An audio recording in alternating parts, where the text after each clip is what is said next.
Wahai assalamualaikum warahmatullahi wabarakatuh. Bertemu lagi kita di channel ini. Kepada siapa yang pertama kali melihat saya, nama saya Pasyadi. Oke, video kali ini saya mau menonton bersama teman-teman adalah satu video yang menarik perhatian saya dari satu channel yang saya suka karena banyak info-info Indonesia di dalamnya, yaitu channel dari Point yang bertajuk Sejarah Baru Indonesia Berani Membangun Ini. Dari tajuk itu pun sudah menarik perhatian saya. Apakah yang Indonesia bina dan bangunkan ini? Maka tanpa buang masa, mari kita nonton bersama videonya. Jom! Ini menjadi langkah awal sejarah baru bagi Pertamina baru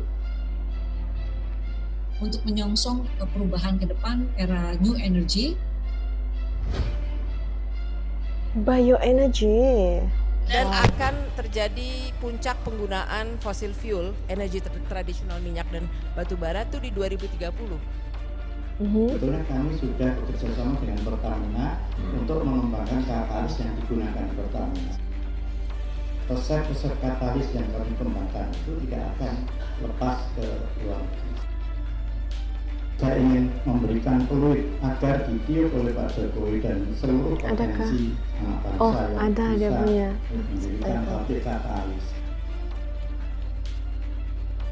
Sejarah baru. Sejarah baru. Pertamina bangun pabrik katalis pertama di Indonesia. Oh, itu ada subtitlenya. Kita harus merancang bagaimana strategi besar kita ke depan untuk mengurangi ketergantungan pada energi fosil.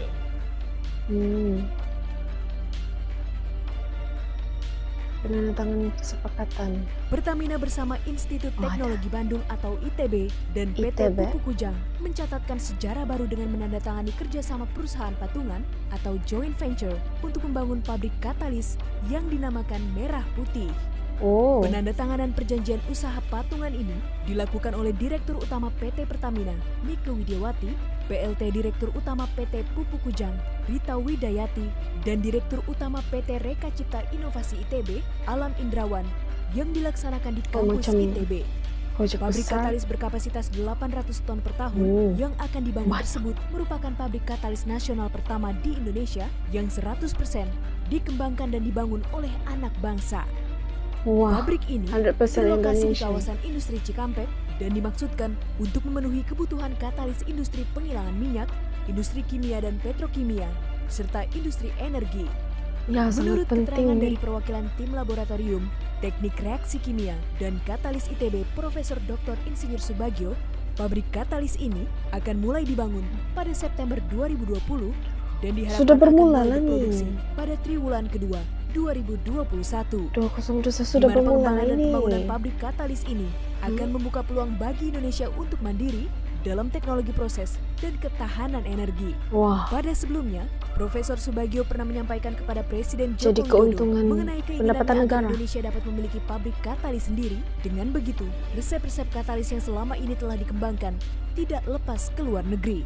Sebab resep-resep formula katalis tersebut saat ini terpaksa dijahitkan ke pabrik milik multinasional. Jadi sejak 2 tahun saya sudah menginginkan ada pabrik katalis sehingga resep-resep katalis yang kami kembangkan itu tidak akan lepas ke luar negeri. Saat ini resep-resep itu terpaksa dijahitkan katalisnya ke pabrik milik multinasional. Selain itu, dibangunnya pabrik katalis ini juga merupakan salah satu langkah pemerintah dalam mengembangkan swasembada energi, khususnya di bidang bahan bakar.